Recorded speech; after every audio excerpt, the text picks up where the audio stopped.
विपस्सना ध्यान की विधि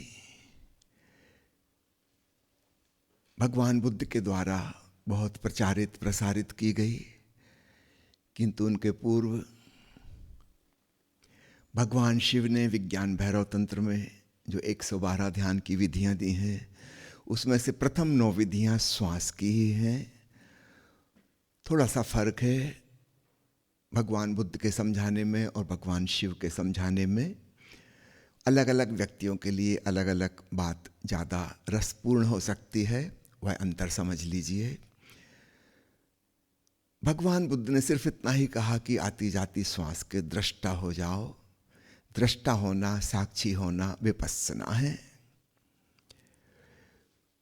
कोई स्पेसिफिक पॉइंट्स नहीं कहे कि किस बिंदु के प्रति, बस सांस के प्रति। भगवान शिव ने अलग अलग खंड बांटे, सांस के किस हिस्से के प्रति सजग होना है। उदाहरण के लिए सांस जब नाक से भीतर प्रवेश कर रही है उसके प्रति सजग हो जाओ। जब गले में से सांस नीचे जा रही है वहाँ महसूस करो भीतर जाती हवा की ठंडक। सीना और पेट फूल रहा है, इस मूवमेंट को फील करो। फिर क्षण भर के लिए सांस ठहरती है, पूरी भीतर पहुंच चुकी, अब और भीतर नहीं जा रही और अभी लौटना शुरू हुई नहीं है, तो बीच में एक छोटा सा अंतराल है, शायद 1 सेकंड से भी छोटा। उसके प्रति जागो, क्योंकि जब न सांस चल रही है उस समय विचार भी नहीं चलते, और उस समय जागना अत्यंत उपयोगी हो सकता है। फिर सांस लौटना शुरू हुई, उसे देखो, गले से आई, नाक से बाहर निकली, उसकी ऊष्मा गर्माहट महसूस हो रही है, उसको अनुभव करो। फिर हवा पूरी बाहर चली गई, फिर एक टर्निंग पॉइंट आया, फिर 1 सेकंड से एक भी छोटे हिस्से के लिए सांस रुकी हुई है, फिर भीतर आना शुरू हो गई। तो अलग अलग बिंदु अलग अलग लोगों के लिए कारगर हो सकते हैं। औसत रूप से कहें तो अधिकांश पुरुषों के लिए नाक के पास सांस को महसूस करना ज़्यादा सुगम है। अधिकांश महिलाओं के लिए पेट में नाभि केंद्र के पास श्वास को महसूस करना ज़्यादा सरल है। पुरुषों के लिए बाहरी कुंभक, जो छोटा सा अंतराल बाहर पड़ रहा है, उसके प्रति सजग होना आसान है। स्त्रियों के लिए अंतर कुंभक, जो भीतर छोटा सा अंतराल पड़ रहा है, उसके प्रति सजग होना आसान है। ये एक मोटे मोटी बात कही, जरूरी नहीं कि बिल्कुल ऐसा ही हो। कोई व्यक्ति स्वयं प्रयोग करे, कुछ दिन, 4 दिन एक एक प्रयोग करके देख लें, तो आपको स्पष्ट हो जाएगा कि कौन सी विधि आपके लिए सर्वाधिक सुगम है, फिर उसको आप कीजिए। भगवान शिव के अलग अलग खंड बताने से, 9 प्रकार की विधि बताने से कई लोग बौद्धिक रूप से उसमें उलझ जाते हैं। तो भगवान बुद्ध का आते आते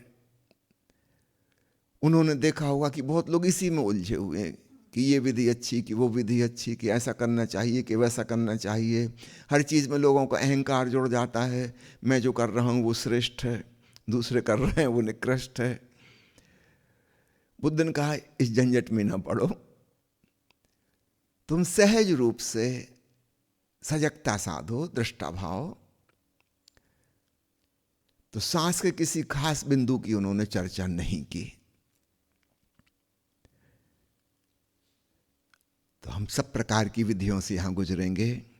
आज विशेष रूप से मैं चर्चा करना चाहूँगा भगवान शिव के द्वारा दी गई विधियों में से 8वें नंबर की जो विधि है वह बड़ी अद्भुत है, और वैसी किसी अन्य बुद्ध पुरुष ने नहीं दी है।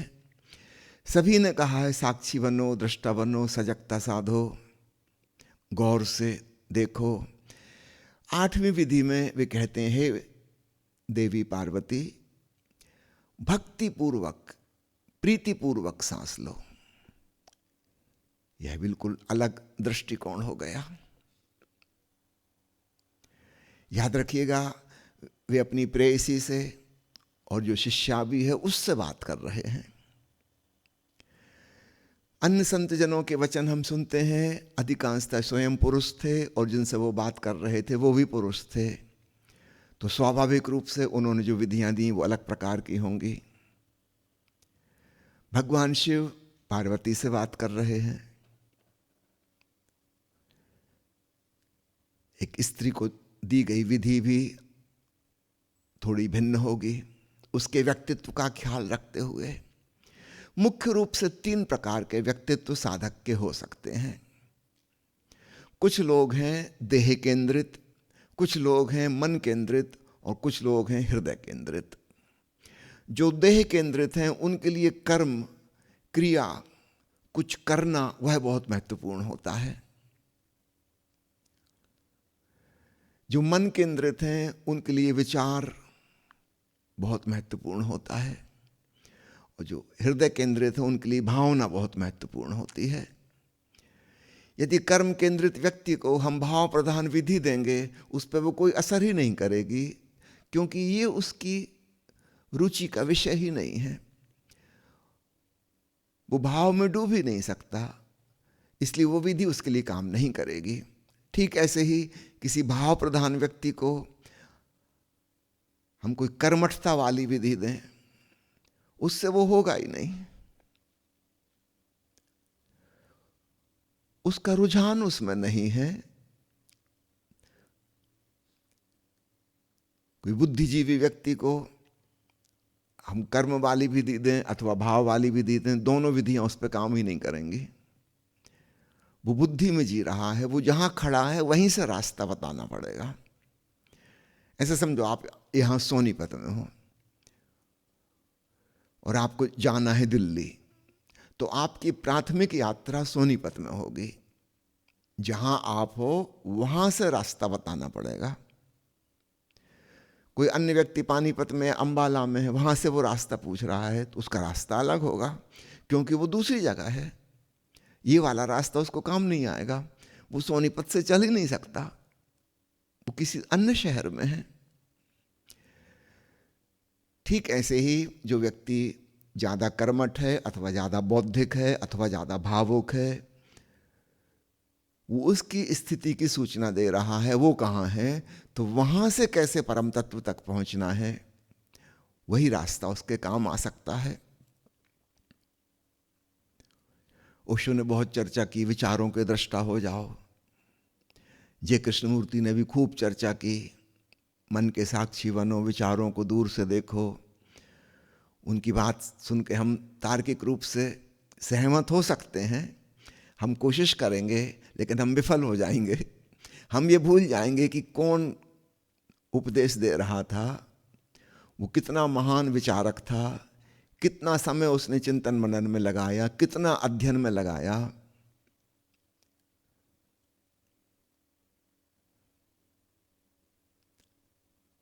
एवरेज 8 किताबें प्रतिदिन ओशो पढ़े हैं, एवरेज। हम शायद साल भर में भी नहीं पढ़ते होंगे, या कुछ लोग जिंदगी भर में भी नहीं पढ़ते होंगे। 8 किताबें ओशो प्रतिदिन पढ़ते थे। और कृष्णमूर्ति ने तो कितनी मेहनत की है, बहुत छोटी उम्र से उनको विश्वगुरु बनाने की तैयारी चल रही थी। सारे दुनिया के धर्मशास्त्र कंठस्थ करा दिए गए थे। जब ये लोग कहते हैं कि विचारों के दृष्टा होकर वो पार हो गए, तो बिल्कुल सही कह रहे हैं, उन्होंने ऐसा किया था। लेकिन हम में से कितने लोग बुद्धि से जीते हैं, विचारक हैं? बहुत कम लोग। हमारे लिए विचारों के दृष्टा होना बहुत कठिन है। वो हमारा स्टैंडिंग पॉइंट ही नहीं है, हम बुद्धि में स्थित ही नहीं है। हम तो अपनी प्राकृतिक प्रवृत्तियों और आदतों के अनुसार जी रहे हैं। बुद्धिमानी का क्या हमारी जिंदगी में कोई रोल ही नहीं है। ज़्यादा से ज़्यादा ऑफिस में जहाँ बुद्धि का काम है, हिसाब किताब का, वहाँ पे आप अपनी बुद्धि का इस्तेमाल करते हो। वहाँ की आपकी पूरी जिंदगी बुद्धि से प्रभावित नहीं है। एक आदमी डॉक्टर है,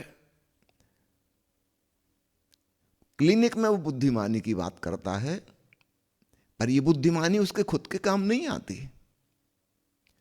ये मरीज से कह रहा है कि गुटखा नहीं खाओ, सिगरेट नहीं पियो, कैंसर हो जाएगा, शराब नहीं पीना, लिवर खराब हो जाएगा। और यही सज्जन आपको मिल जाएंगे शाम को पार्टी में किसी की, धुआं उड़ा रहे हैं, सिगरेट पी रहे हैं, गुटखा चबा रहे हैं। इनकी बुद्धि क्लिनिक में काम करती है, दूसरों के लिए, अपने लिए नहीं। दूसरों से कह रहे हैं कि ओवरवेट हो, आपका कोलेस्ट्रॉल ट्राइग्लिसराइड बढ़ गया है, हार्ट अटैक हो जाएगा। और इनका खुद का ट्राइग्लिसराइड बढ़ा हुआ है और इनको खुद को भी हार्ट अटैक होने वाला है। जब ये भोजन की थाली के सम्मुख बैठते हैं तो एकदम टूट पड़ते हैं। ये स्वाद की प्रवृत्ति के अनुसार अपनी जिंदगी जी रहे हैं, बुद्धिमानी से नहीं कि कितनी कैलोरी खानी है। वो हिसाब किताब दूसरों को बताने के लिए है। ये भोजन कैलोरी के हिसाब से और न्यूट्रिशन के हिसाब से नहीं करते, ये स्वाद के हिसाब से करते हैं। इनका स्वयं का जीवन व्यवहार पशुतुल्य है। तो आप समझ रहे हैं, अधिकांश लोग बुद्धि के तल पर, विचार के तल पर नहीं जी रहे हैं।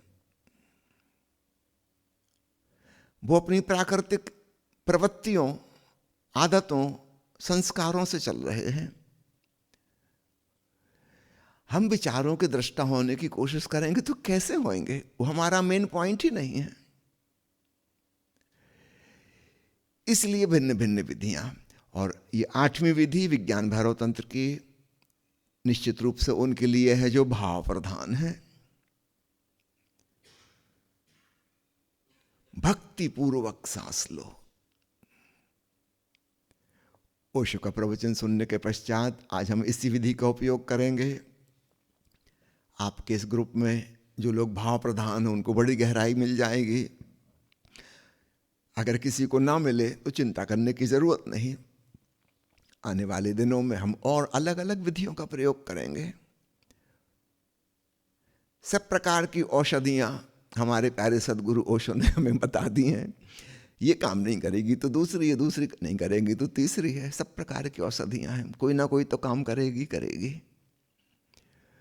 ओशो ने कहा है कि विज्ञान भैरव तंत्र में भगवान शिव ने जितनी विधियां दे दी, ये संपूर्ण मनुष्य जाति के लिए हैं। और कुछ विधियां ऐसी हैं कि अभी उस टाइप का मनुष्य है नहीं, कभी होगा, संभावना है, उसका भी ख्याल उन्होंने रखा है कि ऐसे मनुष्य भी हो सकते हैं। उसके लिए भी विधि दे दी है। ओशो कहते हैं यह एक संपूर्ण शास्त्र है, इसमें कुछ जोड़ा नहीं जा सकता, घटाया नहीं जा सकता, all inclusive. Beloved friends, I am telling that there are mainly 3 types of people in the world. Few are body oriented, few are mind oriented, and few are heart oriented. So a technique which is emphasizing emotions, feelings, sensitivity will work only for those people who are heart-centered. The same technique will not work for other types of people. Some kind of activity, some action will work for body-oriented person.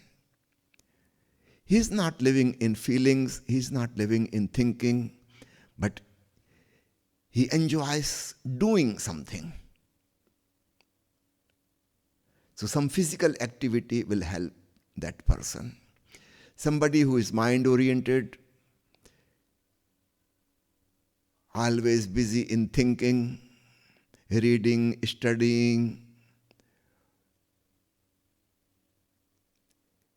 for him the emotion-oriented technique will not work, neither action-oriented technique will work. Little different technique will work for him. That's why there are so many types of breathing techniques given by Lord Shiva in Vigyan Bhairav Tantra. This is an unique scripture because most of the other scriptures are written by male master, talking and discussing and giving discipline to male disciples. Most of them are not heart-oriented. But Shiva is talking with his beloved and disciple, Devi Parvati. This is an unique situation. So he is considering the feminine type, the emotional type, the sentimental type of seeker. That's why the technique number 8 in Vigyan Bhairav Tantra is breathe with love and devotion. No other enlightened person has given this technique. This is something rare. Breathe with love. All other Buddhas have emphasized on awareness, witnessing, watchfulness, alertness. Shiva is telling Devi Parvati, breathe with love, breathe with, as if this is devotion, as if this is an act of worship.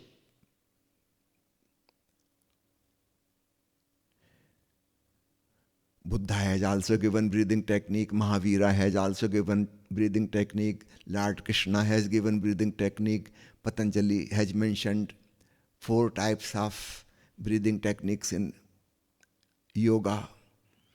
But nobody has mentioned the connection between feeling and breathing. Only Shiva.